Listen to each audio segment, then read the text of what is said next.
there any feedback you've gotten from students who went through the program during the COVID restrictions? Yeah, absolutely. And what was really, I guess, inspiring is the word I would use.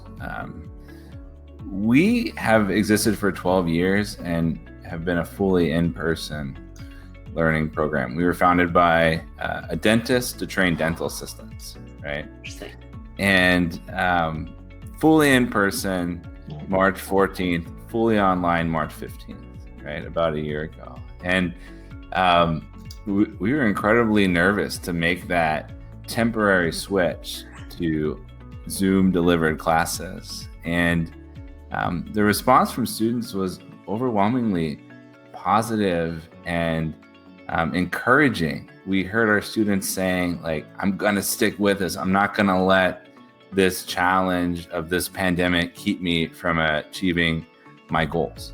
And they adapted with us, and we were worried about retention, but it stayed steady.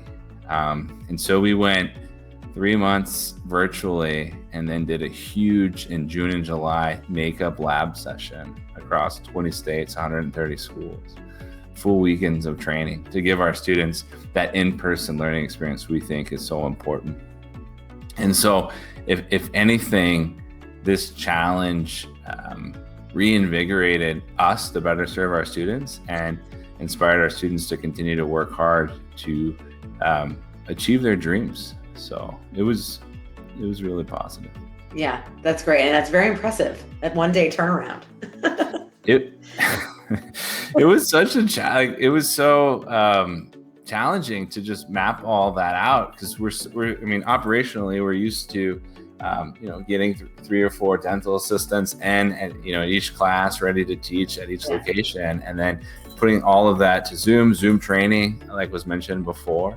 But I do think the learning here is really valuable, and that I think as Jason mentioned, like this shift to blended learning makes a lot of sense. And so for us, instead of doing some of the lectures or more of the book knowledge in person, maybe we can do asynchronous interactive learning modules where it's probably even better and more interesting.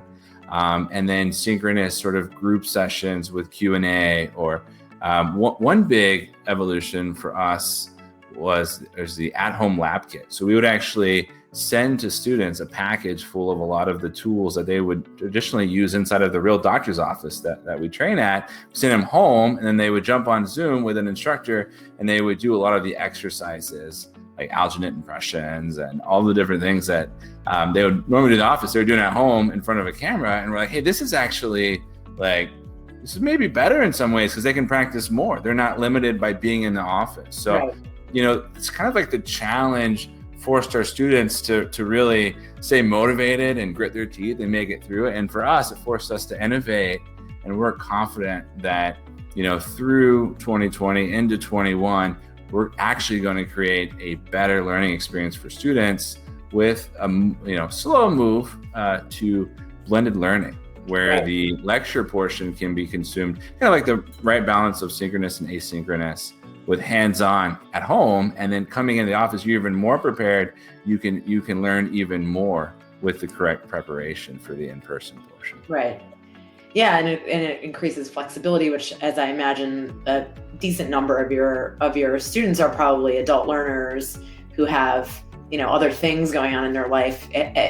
Being online and being able to do things without the travel time or whatever it is probably a nice benefit. Absolutely. And serving more rural areas, because it's easy to have a school in a major city, but then if you're living in the outskirts, you don't maybe want to drive in every weekend. And so doing a kind of a online, come 1 week, do it online for a month, come 1 weekend, online for a month, come 1 weekend, online for a month, come 1 weekend, has allowed us to serve a bigger area, more people, and at the same time ensuring the quality is there and that the job placement is there at the end. That's great.